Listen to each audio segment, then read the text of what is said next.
All right, well, Robert's out here at Saguaro Ranch in Arizona at a Wild West Festival and, of course, American Heritage TV. Today I'm out talking to folks about different things that, well, cowboys and cowgirls do. One of them, one of my favorites, stunts. I'm here talking to Buck Montgomery, the man, the myth, the legend that puts all this together. He's done a plethora of things, but today I'm talking to him about stunts. It looks so real. First of all, welcome to the show. Well, thank you, Will. All right. So it looks so real at what you do, and you know, watching your last stunt show, the thing I really like is that one, you talk about the safety. Yep. You say don't try this at home, but I know you're joking. Exactly. But you do also say that the safety involved with regards to guns, of course, and all that stuff that we do is very important. But the stunts, you explain it, you give a little hands-on thing. Tell us a little bit about stunts and maybe how someone can do it if they want to. Well, you know, I'm always asked, how do you become a stuntman? I get people all the time saying, I want to be a stuntman. Well, stuntmen have something that is called internal timing. And what that means, it means at any given point in time, we know where our arms, legs, hands, feet, necks, head are at any given point without thinking about it. Right. There's a clue. And you know what I do when I pre-qualify people for stunts? If I'm going to take them to the next level, take them to a flight of stairs. I'll have them roll down that flight of stairs. I can tell by the way someone's body reacts coming down a flight of stairs whether or not they're thinking or worried about where all the parts are. If they can roll all the time, when we do stunts, and to kind of put that in perspective, if I'm riding a horse and I have to jump off that horse, dismount, get shot out of the saddle, land a certain spot, I see myself in the saddle, I see myself on the ground, everything that happens in between will happen naturally. Right. So I'm not injuring myself. Most stuntmen will never hurt themselves, other people, other things, whether it be inanimate objects or a horse or a person. That's what hurts stuntmen. Absolutely. So that's kind of the element of it. So not everyone can be a stuntman. I can take them to a point and teach them certain things, but beyond that, I won't take them any farther. Right. It's a matter of knowing your body, like you said, and knowing what you can actually do, and the technique of knowing that when you do roll, you roll a certain way. If you take a punch. Now, I saw some of the stuff you're doing with one of your stunt guys. It just looks so natural, and I guess I have to ask you: is it based upon practice, practice, practice? Yeah, practice, practice, practice, but practice, practice, practice with the right person. Now, you just can't take a group of stuntmen and put them all together. They may not gel. That's what we call it. When we do a stunt fight or a stage fight, it's called the dance. Okay, so just like in a dance, you have to have, exactly, and you have to have a perfect dance partner. Okay. Now, one thing about dance partners, sometimes they only have one. Well, we can have multiple dance partners as for stunt work, but I have worked with people that it just never worked, and they keep missing their mark because that connection isn't there. Sure. So it's just something you really have to work with on that, and once you find those people, and I've been fortunate in my life to find a bunch of people like that, that I can work with, because that's where the hurting happens and stuff. I mean, I've had 13 or 14 concussions. You know, I wish I could give you a raw number, but I can't.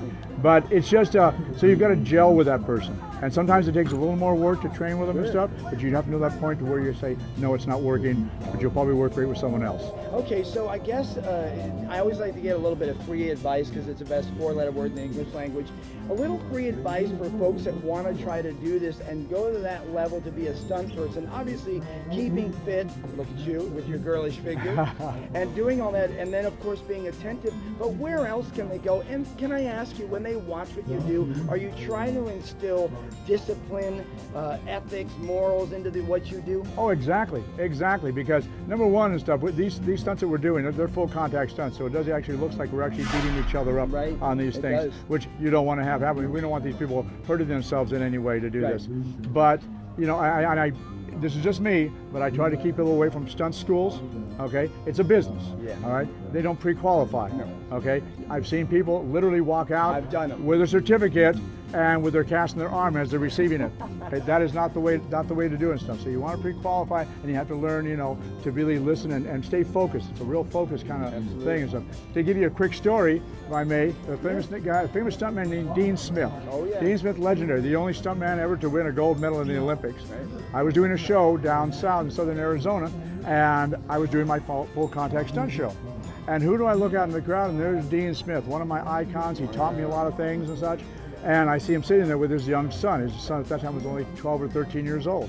We did our whole stunt show, ended with a face kick, which is a rolling face kick. We did that. Next morning at breakfast, Dean standing there, he calls me over, he welcomes me, good morning. I said, good morning, Dean. And here's his young son, Phineas. In fact, I just wanted to ask a question.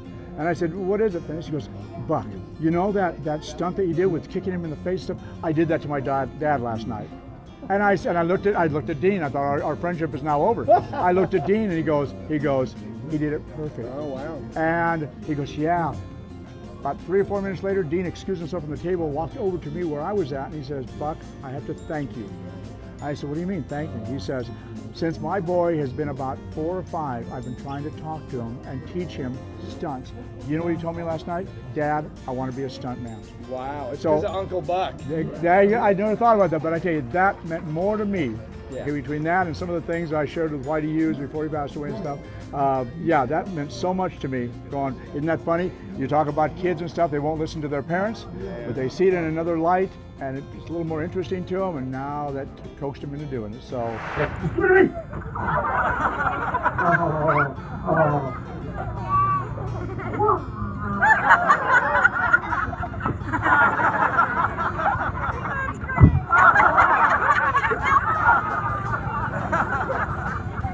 Maybe I'm on the wrong side. Maybe the sun's in your eyes. No, it's not. Okay. Then go away.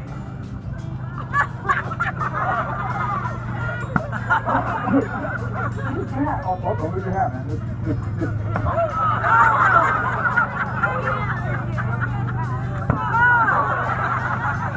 Buck Montgomery, what's your website? Our website is, I have 2 actually, for the festival that we do annually, going on the 9th year next year, is www.wildwesternfestival.com. And I have an entertainment company and casting company, and that can be found at www.drbuckproductions.com. That's right. All right, hey folks, American Heritage TV. Listen, you heard it from the man, the myth, the legend, the one that does it every day. We always talk about things that we can do to help each other, to become a good community. Let me tell you something. He's right what he's saying. Stunt schools are what they are, but learning it from the folks that have done it before. We call that history. Learning the history so we don't repeat the bad ones over. American Heritage TV, check out our website. Again, we'll be bringing you great people like Buck Montgomery. We'll see you next time. All right, Buck, thanks. Thank you, my friend.